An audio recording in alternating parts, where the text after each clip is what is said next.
જય શ્રી કૃષ્ણ ગુજરાતી મિત્રો, કળિયુગનું લક્ષણ જાણવા માટે જ્યારે પાંડવોના મોટા ભાઈ યુધિષ્ઠિર તેને નાના ચારેય ભાઈઓને અલગ અલગ દિશામાં મોકલ્યા ત્યારે અર્જુને એવું જોયું હતું કે એક ગાયનું તાજું વાછરડું જન્મ્યું હતું અને ગાય એની એટલી બધી ચાટતી હતી કે એ વાછરડાની ચામડી તૂટી ગઈ હતી અને એમાંથી લોહી નીકળવા માંડ્યું હતું અને વાછરડું મરવા પડ્યું હતું.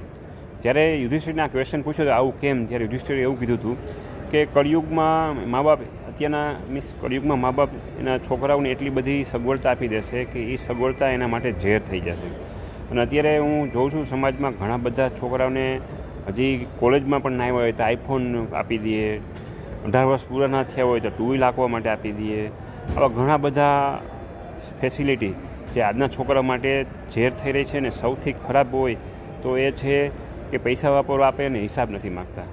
મિત્રો, તમારી આપેલી ફેસિલિટી તમારા બાળકો માટે ઝેર ના બને જરૂર જોજો. તમારું મંતવ્ય કોમેન્ટમાં આપજો.